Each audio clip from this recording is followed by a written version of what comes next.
किसी घने जंगल में टोनी अपने बेटे बंटी के साथ रहा करती थी। टूने बहुत गरीब थी और अपना घर चलाने के लिए मिट्ठू तोते के यहाँ झाड़ू पोछा का काम करती थी। टूने का बेटा बंटी भी उसके साथ जाती थी, वही किसी कोने में बैठकर खेलता रहता था।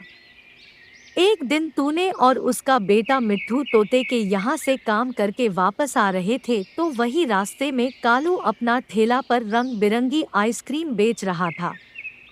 आइसक्रीम ले लो, ठंडी ठंडी रंग बिरंगी आइसक्रीम ले लो। मम्मी मम्मी मुझे भी एक आइसक्रीम खरीद कर दो ना, मुझे भी आइसक्रीम खानी है। बंटी इतना जिद मत करो, मेरे पास इतना पैसे नहीं है कि मैं तुम्हें आइसक्रीम दिला सकूं। बंटी गुस्सा हो जाता है और किसी तरह टोनी उसे लेकर घर आ जाती है। घर पर आने के बाद टोनी खाना पकाने के लिए रसोई पर चली जाती है और बंटी अपने घर के पीछे बगीचे में आकर रोने लग जाती है। माँ मुझे हमेशा डांटते रहती है, मैंने तो बस एक आइसक्रीम ही मांगा था, माँ ने मुझे वह भी नहीं दिया। इतने में बंटी को रोता देखकर टोली जल्दी से बगीचे में आती है और उसे कहती है, बंटी क्या हो रहा है यहाँ और तुम रो क्यों रहे हो? बंटी ने कुछ नहीं बोला। तूने बंटी को समझाते हुए बोली, देखो बंटी तुम नाराज होना मम्मा से, अच्छा ठीक है मैं तुम्हें कल आइसक्रीम ज़रूर खिलाऊंगी। अच्छा चलो रोना बंद करो और अच्छी बच्ची की तरह चलकर खाना खा लो।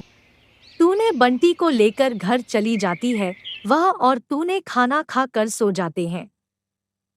रात के समय अंधेरे में एक पेड़ ने अपने साथी पेड़ से कहा, अरे भाई तुमने देखा बंटी कितना नाराज था। हाँ भाई, लेकिन क्या करें, बेचारे ने बस एक आइसक्रीम ही तो मांगी थी पर उसे तो वो भी नहीं मिली। हाँ हमें उसकी जरूर मदद करनी चाहिए। लेकिन मदद करने से पहले हमें एक बार उसकी परीक्षा लेना चाहिए, क्या वो सचमुच के मदद के लायक है या नहीं। हाँ तुम उसकी चिंता मत करो, यह सब मुझ पर छोड़ दो। अगले दिन टोनी रोज की तरह सुबह सुबह पेड़ों को पानी देने बगीचे में आती है तो उसे एक बुढ़िया जमीन पर गिरी हुई दिखाई दी। वह जोर जोर से कह रही थी, हाय हाय मेरी मदद करो कोई। अरे यह तो बहुत बीमार लगता है, मुझे इनका जल्द से जल्द इलाज करवाना होगा वरना कुछ भी हो सकता है। टूने ने खर्चे के लिए घर में कुछ पैसे रखे थे, वह उन्हें लेकर डॉक्टर बबलू के पास पहुंचती है।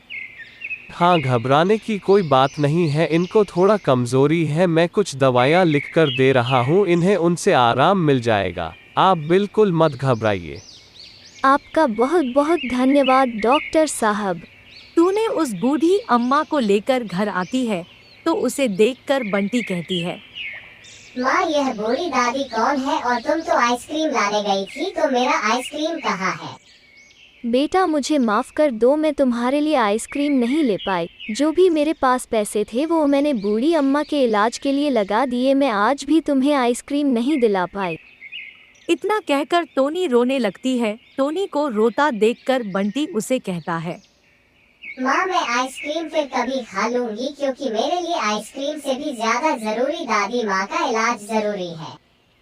बंटी की बातें सुनकर वह बुढ़िया एक जादुई पेड़ में बदल जाती है और वह पेड़ उनसे कहता है, तुम दोनों बड़े ही दयालु पंछी हो, मैं तुम्हारी दयालुता से बहुत ही पसंद हुआ और मैं तुम्हें कुछ देना चाहता हूँ। आज से तुम्हारे बगीचे में पैरों पर आइसक्रीम के फॉल लगेंगे, जिन्हें तुम केवल खा ही नहीं बल्कि उन्हें बेचकर अपना जीवन अपन भी कर सकते हो।